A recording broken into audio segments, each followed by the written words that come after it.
Hey, ladies and gentlemen, I'm back. We're going to get away from, we're getting kind of serious for a while.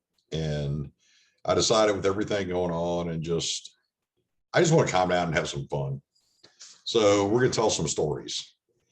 And tonight we're going to talk about the happiest place on earth. If you're in an airborne, air assault, ranger, or light brigade, there's one place that we all love. And we'll get to that in a second.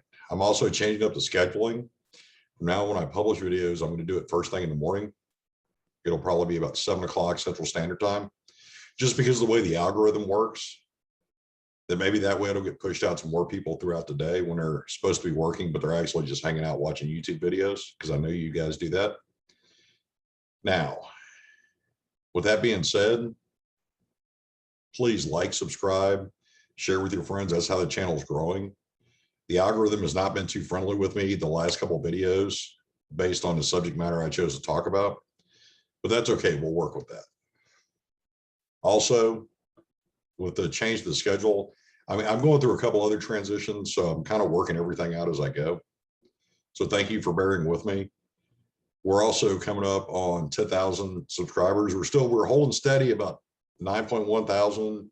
Now we're about 9.25. So it's growing. And I thank you for that, because that is much more growth than I would have expected when I started this a few short months ago.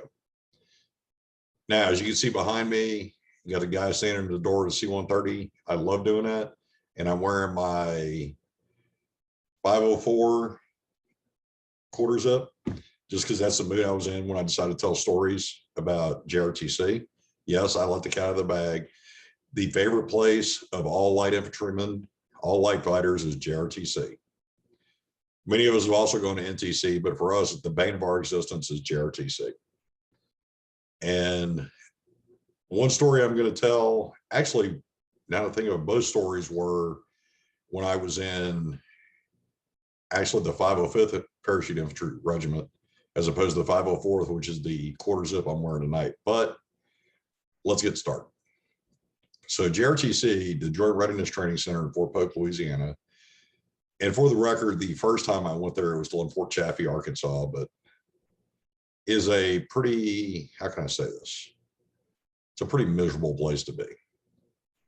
And going there in an airborne unit always had its advantages, unless you went early. But for the majority of troopers, you jump in and then you fly back home.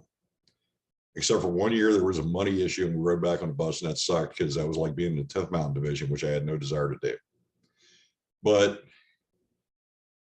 the same rotation, there was a lot of really bad memories from one rotation in particular, and I was in Alpha Company, 3rd Battalion, 505th Parachute Infantry Regiment. We were proud of calling ourselves the Bastard Battalion of the Bastard Brigade. It no longer exists. At that point, the lineage went all the way back to the Triple Nickel, which was the 555th Parachute Infantry Battalion, which was an all African-American parachute battalion. And then when the Army went from Army of Excellence to modularity, 3505 became the Reconnaissance Squadron, 4th Air Brigade. With that being said, you go to JRTC and we jump in, and you always jump in about 2:30, 3 o'clock in the morning. And you know, going in, especially if you've been there before, that is just the beginning of a long night into day, probably into night again, because you hit the ground and you're moving and you set up security and you secure the airhead. Well, that night, based on a lot of things, it was just horrible. There were a lot of notional casualties when we hit the ground. There were just issues. It was issues all night long, into the day. Some of the comments made, because you have the observer controllers, which follow units. They jump in with you, or they meet you on the ground and they follow the units through, and they basically observe everything you do. And some of the comments that were made outside one of the smaller mount sites was, I can't believe I got wounded. They're just leaving me here. And it does happen. There's a lot of confusion when you go in. So we get through the first day. We have accountability for everybody. We know where everybody's at. And it starts raining. And if you've never been through and it wasn't a hard rain, it was like a light drizzle for the next 12 days, the entire rotation. And the problem with that is eventually everything is wet. There's not a single thing you have, no matter how hard you try, that doesn't get wet. Well, we had a sergeant who had just changed from, I think he was admin, and he changed over to, he re-enlisted for infantry. And I remember standing, and what you do when there's downtime, especially in the rain, I don't know why, but you always did it. And I saw it as a private, as a sergeant, as a platoon sergeant, as a first sergeant. I saw it happen time and time again. Soldiers will stand in a circle and they will, you're either just talking bad about each other because that's all there is to do, or telling stories, or talking about rumors and gossip because you're like bored housewives. And you wear your load bearing equipment, which is like a harness over your shoulders and a pistol belt. They've done away with that. Now everybody has the body armor, but he unbuckles it and he just drops it. He's like, God, this is so heavy. And we just start dying because there's so much misery going on. This is about 6 days into 12 days of rain. And we're just, yeah, got it. Well, move forward a couple days, and each rifle company had a Humvee. They had one truck each, and that was used to like bring out hot chow, pick up ammo, evacuate casualties. And I got woke up for radio watch, and I hear the truck running.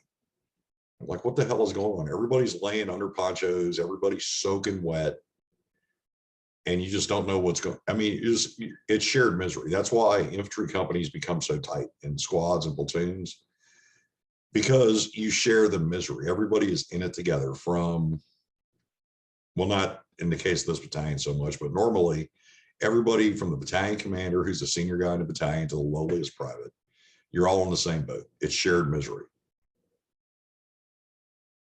I have a wet hole, you have a wet hole that we're laying in, and it's still raining on us, and it's not getting any better.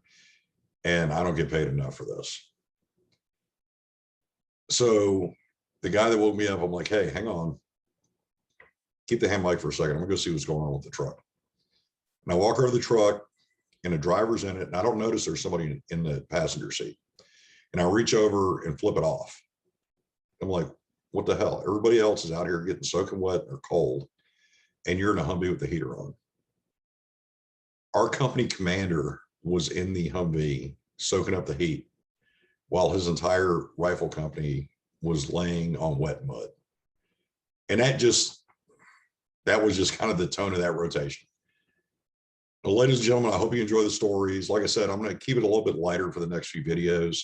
There's a project I'm working on with converting the 11 principles of leadership from the Army into something that people can use in business, because I do think there's a lot of similarities based on an article I read. It was written by a British Army officer who compared military leadership to the dysfunction within the civil service in Britain.